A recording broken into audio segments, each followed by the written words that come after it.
Good afternoon, it's Friday the 15th of May and this is the noonday movement snack, and if this is the one you'd like, please stay. If it's the one that you'd like and you're watching on catch up or on the group after, you can either stay tuned in for this preamble, this broadcast, or you can scroll your scroller along, miss this bit and get straight to the movement snack. That's one of the advantages of watching on catch up. It's not the only advantage, but it is one. So for now, people are arriving in the live version. So I'm going to say hello, welcome. Who's in the house, please? Who's in the noonday snack? Or are you shy? Don't want to give us a wave? Tell us where you're coming in from. Diana asks, live and kicking. Found your mojo back, Diana? Yes. Di lost her mojo, so we turned it off and turned it on again, and it works. Hello, Carol. Carol's in. As ever, I'm vying for position, battling with my budgie dodging to find the right light. Wales. Good afternoon, Wales. Glasgow. Hello, Carol. Penny's in. Hello. Come on, everyone. I know it's sunny. I know there's loads of stuff to be doing. Let's get this done, and then we deploy everything back into the day. Apart from Joy, you've got some cloud. Cloudy in Killaloe, in Ireland. I'm in sunny Haven't at the minute. Is sunny. It's strange. I assume if we've got sun, everyone has, but maybe not. Maddie, good afternoon. Maddie, have you fed the cat? Have you got the cat? Have you been chasing the cat? Jane, thumbs up from Jane in Edinburgh. Hello. I'm back. Carol's back from sunny Hove. Sunny and Dufferin. Hello, Bristol. Come on then, this movement snack. Couple of minutes on the preamble. I've got my notes from the menu. Hello, Red Rita from Germany. I'm just going to start preambling about what's going to happen, if that's okay. Keep coming in. I'll keep saying hello. Hello, Gillian. Bit of a progress check. We'll do chair rise progress check. We're continually getting new members on the page. Hello, Sally. Barryport is in. Hello, George. So everyone's at kind of different levels of experiences with these movement snacks. So for Dave, Kous and myself, it's really now a challenge to try and get a pick and mix for you all. And we've been doing these progress checks every week for 8 weeks. So we're going to keep going on those. So start to think about that. Great to see you, Sally. I've got two of the collective in, I think. I've got an Elliot and a Day. I've got a chapel as well, so that I can go. The collective is in. Hello, Maya in Inverkip. Let me have a look at the time. I think it's a 3-2-1. Kous did the 3-2-1 this morning from Dusty Bin. Do you remember Ted Rogers? So, Kous, this is for you. 3-2-1. My name is Bex Townley from Later Life Training. This is the noonday movement snack for Friday the 15th of May. We're in week 8 and we're still going. We're still accumulating movement minutes. Over 25 hours of movement minutes accumulated so far. We're going to dive straight in because there's just so much to tell you and impart to you. Here's the first things. Remember this, we're still informed by the calendar. It's available on the website and at the top of this page. I'm going to just draw your attention, perhaps later on, crowbar in a little glance of August. And I'm going to start to continue to talk about this in this next 10 minutes. So for now, let's do some circulation boosting. Come on. Pick your position, stand or sit. Got a hard dining room chair here today because we're going to do the chair rise progress check. In stand or sit, pick your position. Let's start to move first and then we'll work through the prompts. So hopefully now these prompts are already in your mind and in your thoughts so that you can start to work through and enhance your own movement. So we've got the Circ Boost, we're just injecting the circulatory system, and then let's review as much length as you can in the support of the trunk. This will help with any movement going on underneath. Lift and open the chest, there's your first two checks. Steady, rhythmical pace. Comfortable for you is the third check. Then really focus on ankles, feet and toes. Heels up first, balls of the feet down first. We're rolling, we're finding all of the feet. All of the feet we're finding, not just 2 feet, all of the feet. Continue with that in stand, bringing in the steady arms, all driven by the shoulder. 1 or 2, as and when you're ready, keep going, and I'll review the seated prompts. Here we are, keep going in stand. Here's the sit prompts. Hip walk forward, lift and shift. Lengthen out, starting from top down with arm marching. Steady pace, elbows tucked in, focusing on the backward drive. All from the bottom up, ankles, feet and toes. Bringing together when you feel steady and comfortable, or you may want to bring the hands together. This just helps guide the elbows closer. This circulation boost, 1 minute, minute and a half maximum. Take a pause. At the end of that, we should feel the need to take a deeper breath or a couple of deeper breaths. Hopefully now all these prompts are starting to perhaps automatically happen for you. The aim here in these snacks is to give you the toolbox to deploy into your day. So let's move on to the chair rise progress check, which is in the calendar. Many of you have done this before, 8 times over the weeks. If it's your first time, have a watch through, and you may want to do it alone after this snack. We're reviewing progress to maintain motivation or mojo or whatever you want to call it. Here we go. We're going to have a 30-second timer. And in that 30 seconds, you're going to count how many times you can rise comfortably in and out of a chair. Here's the 2 options that you may want to decide to use. The first option is the full sit to stand. Hip walk forward is the start position.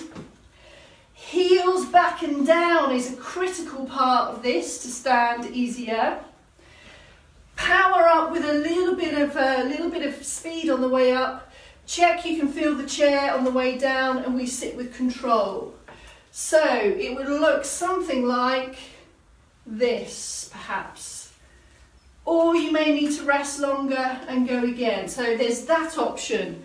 If the full stand isn't on your menu today for whatever reason, and if you've been working on jockey lifts, we're going to count the jockey lifts instead. Same position, hip walk forward, this makes it easier to stand. Heels back and down, this makes it easier to stand and to get the buttocks out of the chair. So jockey lift option will be here. However much lift you can get buttocks off of the chair. If the jockey lift isn't the option, we're looking at seated, unsupported stand, unsupported sit. Time here, again, looking for that 30-second count, and you may want to, during that time, add some functional reaches, a way to challenge your seated posture. That's your 3 options. Pick your option now, and we're going to do the 30-second count. Are you ready? Are you going to do the full stand up and down? Are you going to do the jockey lift, or are you going to do the seated unsupported stand? We can do it together now, or you can just rehearse now and do the 30 seconds after. But here we go. There's 30 seconds on the clock now. And in that 30 seconds, we're looking to count. So count how many times you can either lift and lower, there's 2, or all the way up. And it's a steady control down. Continue with this. You've got 10 more seconds. Make sure your heels stay into the floor. Stand all the way up. If you're standing, there's the time.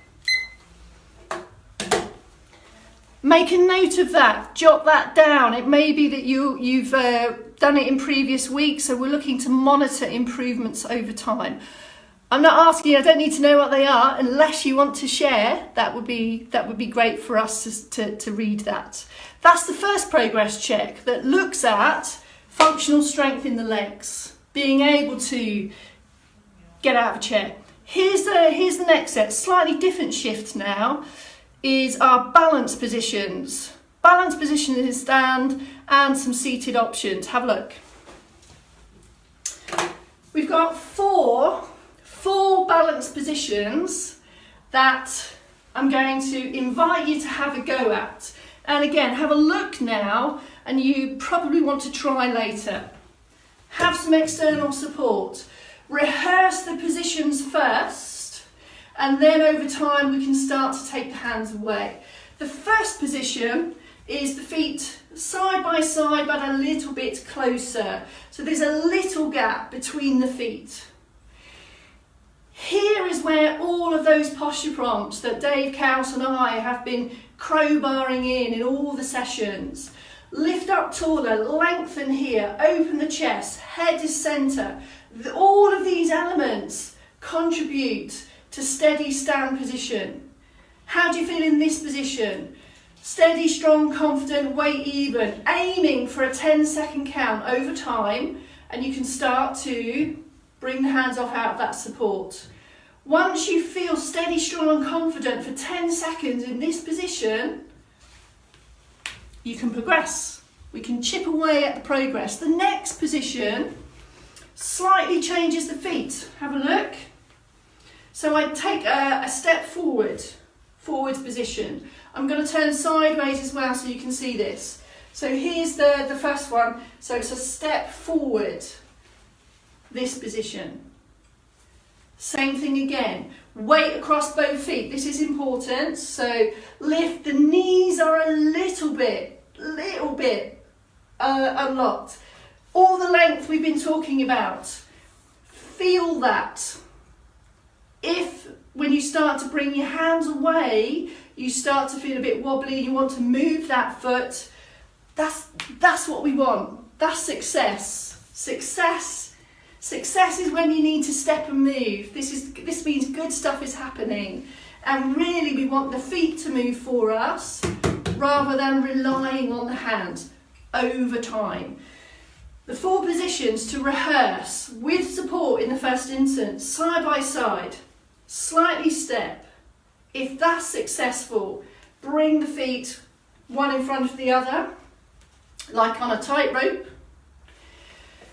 If that's successful, or when that's successful, the next one is the single leg stand. I'm going to talk more about the single leg stand in a moment, but over time, if you can think about those 4 positions, and in daily life throughout your whole day, your feet are constantly changing this position, and these are the positions that challenge us, and that's one of the things we're trying to do in these movement snacks. Get all these elements right, all this mobility, so that we can respond and react. Okay, let's just finish with seated options for the balance. Apologies. Is hip walk forward. Seated balance is relevant for all the same reasons it is in stand. I need to be able to support my upright position here, and we need to be able to function from a base of support of our hips. So the balance challenges for seated positions, same rules apply. I bring the feet closer together, the knees closer together, lengthen up, and then I start to either turn and rotate, or reaching away from that position will challenge balance. And this is where we need the buttock squeezes to help anchor and shift. So those are the types of movements that will start to strengthen and support balance in sit positions. All of these positions relate to keeping us upright on our feet, steady and stable. But of course we still need to be able to mobilise on the floor. This is why I asked you to think about your sleeping positions. We need to be able to mobilise and turn in bed and from lower surfaces. And we need to be able to get up the floor if we find a way down there for any reason. So here's a hip, knee, ankle trio that's going to help with rising from floor, getting out of the bath and getting out of chairs. Have a look, hands on for support. Here's the first one. It's our knee raise and lower. And over time, we're looking to just build that range of motion around the hips. Take your time. It's slow, it's steady. It's going to start to get some strength on the stance at the supporting leg as well. When the knee comes up, nothing happens in my back. I pick up and I lower down, and I'm looking to improve mobility in the hip, also for walking and stride. But the hip works with the knee, and the knee works with the ankle, and those three things work with the trunk, that works with the head, all connected. That's what we're trying to get here.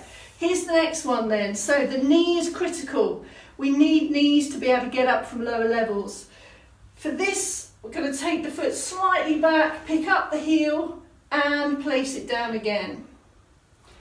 So thinking and feeling how much range of motion you have in your knee without standing on it. You're going to get some work from the support leg as well. So to do both knees, you need to turn around here. Can you see? So this is the first position, and then pick up the heel and down. And you're just looking to feel the range of motion in that knee. And the knee is connected to the ankle, feet and toes, and that's really critical when we look at getting out of baths, lower level, upper floor, out of chair. So once we've brought the heel up, put the foot down, the ball of the foot down, and just keep the heel raised. So that's our heel raise there as well. So that we pick up the heel again, place it down again, and you can start to put some weight through that. So there's your knee movement, and there's your ankle working with your knee for when we need to take bend and push. Do the same on the other leg. Let's try it now. So there's my knee up to the front, my hip up to the front. There's the knee, and there's the toe down and the weight transfer. That was the hip, knee, ankle trio, and I was trying to demonstrate how they all work together. And because it's Friday, we talk more about functional floor, getting off from floor. Hips, knees and ankles working together is really integral in driving us up from the floor. And if you go back to August, have a look, you'll see what I mean by those positions. I'm crowbarring in a thought today, please. I'm going to keep this theme going over the weekend as well. What positions do you sleep in? Now, I know you're asleep, so you might not know. Mobility and flexibility are as important in lying positions as well. And if we can connect with how we sleep, how we turn, how we roll, perhaps you're going to open up a whole new range of benefits and feelings that can support with mobilising in bed easier, which means we can mobilise on the floor easier. All right, that's it. See you back at 4 for some sway, some flexibility, and again focusing on ankles, feet and toes, hips, spine, all to improve mobility for everyday activities of living, and having a kip and going to bed. I'm going because I've got a glow. See you at 4, everyone. Thank you very much. How did you go with progress checks? Would love to hear. No pressure. See you later.